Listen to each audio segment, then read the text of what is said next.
जब आदमी के पास करने के लिए कोई खास काम नहीं होता तब वो दो काम करता है। या तो वो सोएगा या तो वो अपने समय को बर्बाद करेगा। अपने समय को बर्बाद करने के लिए वो कुछ भी कर सकता है, गलत काम या फिर कुछ अजीबोगरीब चीजें, या तो उसे नींद आती है। आज की वीडियो इतनी खास है, इस वीडियो को बनाते वक्त और इसके बारे में रिसर्च करते समय मैं खुद हैरान रह गया। आखिर कोई इतना पागल और कोई इतना कलाकार कैसे हो सकता है। मुझे बिल्कुल यकीन नहीं था। फिर मैंने इनके बारे में और डिटेल में जानना शुरू करी। मुझे यकीन हो गया कि इनके बारे में आपको जरूर बतानी चाहिए और हर हाल में इनके बारे में आपको पता होना ही चाहिए। कैसा है अगर मैं कहूँ, आज से करीब लगभग 500 साल पहले एक ऐसा जुनूनी इंसान था जो किसी पागल से कम नहीं था। उसकी कहानियां, उसके कारनामे दूर दूर तक फैले हुए थे।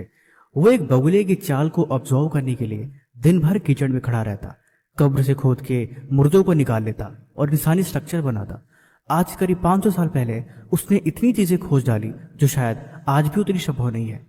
उस जमाने में इंसान की ह्यूमन स्ट्रक्चर ऐसे कागज पे बना दिया करता जो बिल्कुल आज हूबहू दिखती। अल्ट्रासाउंड, एक माँ के गर्भ में बच्चे की फोटो बिल्कुल ऐसे कागज पे बना देना जैसे किसी ने अल्ट्रासाउंड या किसी मशीन की मदद से उसकी फोटो बनाई है। फ्लाइंग मशीन, हेलीकॉप्टर जैसा ऐसा डिजाइन जो बिल्कुल कॉम्प्लेक्स है, आज की तरह बिल्कुल फिट बैठता है। और इस तरह की चीजें बना पाना ये एक नॉर्मल इंसान की बस की बात नहीं है। इतना फोकस कि जो काम करे उस काम में बिल्कुल खो जाए। इंसान का हार्ट बिल्कुल उसके चारों चेंबर को हूबहू उस समय बना देना जिस समय ये सारी चीजें देखने के लिए भी संभव नहीं हो पाती।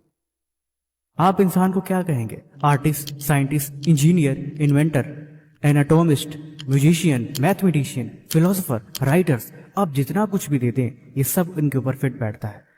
आज जितनी भी उपलब्धियां गिनाते हैं ये सब कुछ इनके अंदर समा जाएंगी क्योंकि ये वाकई में वैसे थे। तो चलिए आज हम इनके बारे में जान ही लेते हैं। ये वीडियो बड़ी खास है, इसीलिए आप इसे अंत तक देखिए, बहुत मजा आएगा और बहुत कुछ सीखने को भी मिलेगा।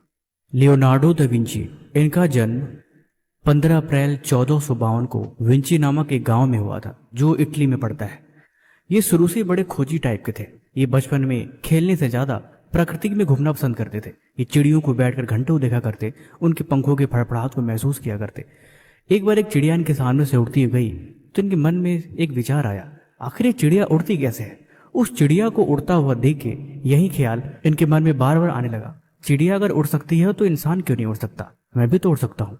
इसके बाद ये हर एक चिड़िया के पंखों को बड़े ध्यान से देखने लगे, उसकी पंखों की बनावट, जब वो उड़ना शुरू करती है तब से और जब तक वो आसमान में पहुंच जाती है तब तक उन्हें निहारते रहते। एक बार ये बगुले की चाल को समझने के लिए पूरा दिन कीचड़ में खड़े रहे कि बगुला बड़े ही ध्यान के साथ एक जगह पे घंटों कैसे खड़ा रहता है। आखिर वो किस पोजीशन में अपने पैरों को फोल्ड करता है, अपनी चोंच को कैसे झुकाता है कि वो इतनी सरलता के साथ घंटों खड़ा रहता है बिना थके। मोनालिसा की पेंटिंग तो आपने देखी होगी। ये वर्ल्ड फेमस पेंटिंग इन्होंने ही बनाया था जो आज भी रहस्य बनी हुई है, जो आज तक नहीं सुलझी। मैंने बताया कि ये कलाकार थे, इनको पेंटिंग्स बनाने का बहुत शौक था, लेकिन पेंटिंग्स वो पेंटिंग्स आम नहीं थी। उस पेंटिंग में कुछ खास होता था। मैंने वीडियो की शुरुआत में बताया, इन्होंने human anatomy, human body structure, heart का डायग्राम, पूरे शरीर का डायग्राम ये ऐसे बनाते थे जैसे आज आप बिल्कुल देखते हैं। जब इन्हें ह्यूमन बॉडी का स्ट्रक्चर बनाना था तो ये थोड़े कंफ्यूज हो गए, लेकिन इंसान के अंदर की शरीर को बनाने के लिए इन्हें प्रैक्टिकल रूप से कुछ देखना था। लेकिन ये जीते जी किसी इंसान को चीर के अंदर तो नहीं देख सकते थे।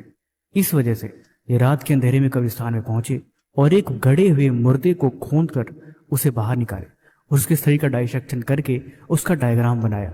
इसे पागलपन और जुनून नहीं तो क्या कहेंगे। ये सारी चीजें सुनने में बड़ी वाहियात लगती है, लेकिन आप कल्पना कर सकते हो उस माइंड का स्टेट, आप समझ सकते हैं कि वो किस तरह से चीजों को सोचता होगा, किस तरह से चीजों के बारे में विचार करता होगा, क्या ख्यालात रहते होंगे कि एक जमीन में गड़े मुर्दे को बाहर निकाल कर फिर उसका डाइसेक्शन करके उसका डायग्राम बनाना। ये चीजें आम बात नहीं है। इंजीनियरिंग में भी इन्होंने बड़े कमाल के डिजाइन बनाए, हेलीकॉप्टर के डिजाइन, प्रारंभिक डिजाइन, हाइड्रोकुलिस गियर और सिस्टम। ये सारी चीजें इतनी कॉम्प्लेक्स होती थी, लेकिन इनकी भी बारीकी से ऐसे बना दिए जो आज बिल्कुल उसी के ऊपर हूबहू चीजें बनती है। अब आपके मन में एक ख्याल जरूर आया होगा, आखिर ये कलाकार ही थे ना, तो सिर्फ चित्र बनाने से क्या होता है। इनके बनाए हुए वही 500 साल पुराने चित्र जिनके ऊपर आज रिसर्च करी जाती है और आज की साइंस से बिल्कुल मैच खाती है। आखिर ये चीजें 500 साल पहले कैसे संभव थी। इन्होंने ह्यूमन हार्ट के 4 चेंबर को बिल्कुल डिटेल में ऐसे बनाया। इसके अलावा एस्ट्रोनॉमी, बॉटनी, जूलॉजी, म्यूजिक, ये बीड़ा बहुत अच्छी बजाते थे। मैथमेटिशियन, गणित के जटिल से जटिल सवालों को ऐसे सॉल्व कर देते थे जैसे कि वो बिल्कुल चुटकियों का खेल हो। आर्किटेक्चरी, सिटी प्लानिंग, एक शहर की भी योजना इनके दिमाग में थी। बात ये थी कि उन दिनों में चीज़ें ज़्यादा फैसिलिटी में अवेलेबल नहीं थी, इस वजह से उन पे इम्प्लीमेंट करना या फिर उन्हें प्रैक्टिकल रूप से कर पाना असंभव था। इस वजह से ये ख्याल दिमाग में ही फंस रह गया और उन पे ज़्यादा काम नहीं हो पाया। ये आने वाले युगों के कल्पनाएं करते थे। उन्होंने human flight, artificial wing, submarine, इन सब की खोज ये 400 साल पहले कर चुके थे। दिमाग इतना तेज था, ये जो कुछ भी लिखते उसकी राइटिंग को उल्टा कर देते थे, यानी कोई उनकी लिखावट को चुरा न ले, उनकी खोज को कोई पढ़ न ले। ये चीज़ें आम बात है।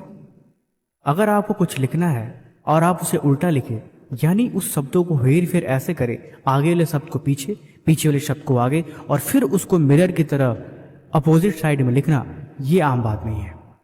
इनके जितने भी डायग्राम थे, ये ज़्यादातर डायग्राम को 3D में बनाया करते थे। सोचिए उस टाइम पे 3D में चीज़ों को आर्ट में बनाना।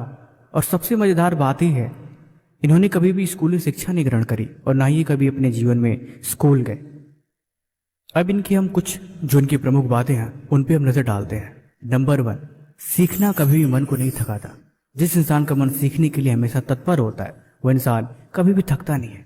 उसके अंदर हमेशा से जुनून रहेगा और वो हमेशा एनर्जी से फुलफिल रहेगा। आप जितना सीखते जाएंगे, आप उतना उसमें रुचि रखते जाएंगे, और यही रुचि उसमें और काम करने की आपको हिम्मत देगी, और आप बिना रुके, बिना थके उस काम को तब तक करते रहेंगे जब तक ये काम पूरा नहीं हो जाता। ये शायद पागलपन लग सकता है, लेकिन हकीकत में खोज ऐसे ही होती है।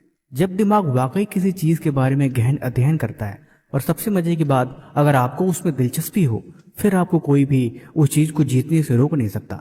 आप यकीनन देर से सही, लेकिन उसमें सफलता को पाएंगे।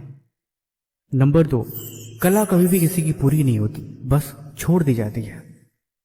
ये कहते हैं कि इस दुनिया की सबसे कॉम्प्लेक्स चीजों में से है आर्ट।